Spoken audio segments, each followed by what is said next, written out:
Hey, this is Mr. Wells, and this is a um, short review of adding multiple vectors. Okay, so if we have a situation like we have here where we have an x and y axis,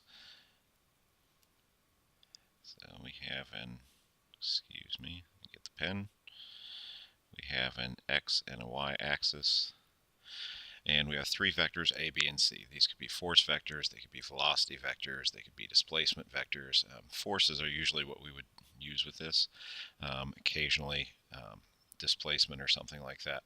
So the graphical way to add these would be to draw them all head to tail. So if you start with like vector A, and I'm just going to sketch this pretty quickly, and then you put vector B head to tail with that, and I didn't leave myself enough room to do this very well, and then you put C head to tail with that. So we've got A, B, and C.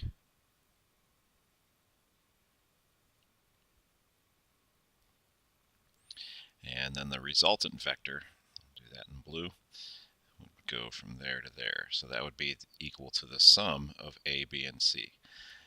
To do it graphically, you have to be very precise and careful with angles and everything, so it's not a very convenient way to do things. So we're going to do things using this process that I've outlined down here. Okay, so in this process, um, each vector is resolved into its x and y components. We're going to find the sum of the x and y components, and then we're going to add those vector sums to determine the resultant. So I copied the figure over here on the next page, and so the first thing we'll do is we'll draw in the x and y components. So vector A has an x component over here, a sub x, and a y component, a sub y, that's an x there. B has components, x and y components, and I'm going to draw them like this. So it has a y component, by, and an x component, bx. And C has x and y components in these directions. So we have cy and cx. So we just want to find those components, and that's using your trigonometry, so I'm going to assume that we could do this, and I did this ahead of time. So I found that a sub x is equal to 21.65, and a sub y, the y component of a, is equal to 12.5. Now if I do the same for b, b sub x, the way I've drawn it, would be 30 times the sine of 45 degrees. Since it's 45, you can use sine or cosine. That's going to be 21.2, but you'll see that it's pointed, the component points in the negative x direction, so you need a negative sign on there. So I've got negative 21.2.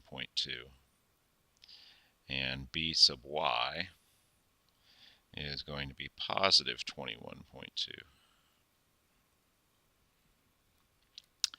And then vector c sub x is going to be negative 3.42, again because it's pointed to the left, which is the negative x direction, and c sub y is also negative because it points downward, and that's going to be negative 9.4.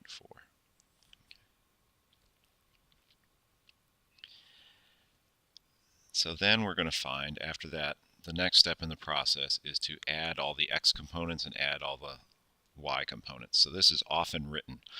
Since we're adding up a list, we call that a sum. So you've probably seen in your life the summation symbol. So the sum of and if these are force components or something like that, let's say that we call it sum of the x components. I'll use F and assume these are force components.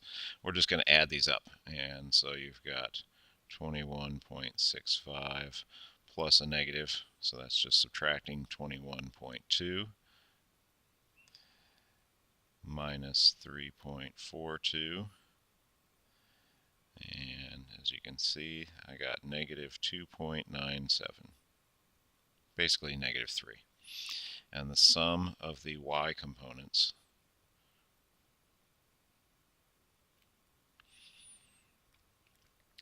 is 12.5 plus 21.2 minus 9.4,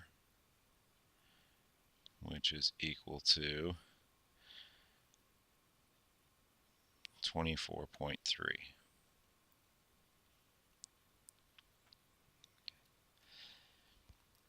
So the process is break things down into these components that are 90 degrees to each other so that we can, the initial difficulty with doing the math at the beginning makes the rest of it very easy.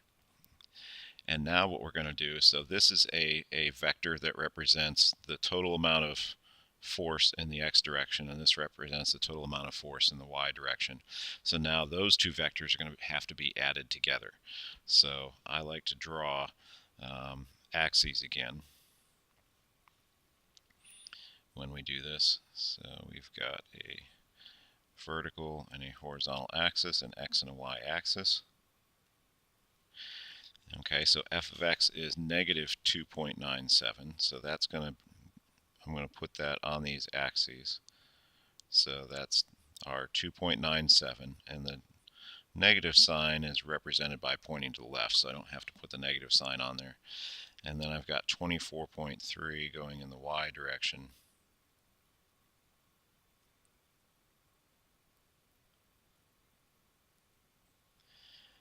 Going in that direction. And so if I add those two, I've drawn it this way, but if you add those two, if you redrew it so it was head to tail,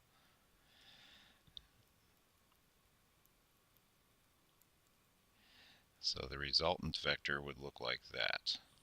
Okay, so I'm going to call that vector R. The resultant is the answer basically to a vector addition problem.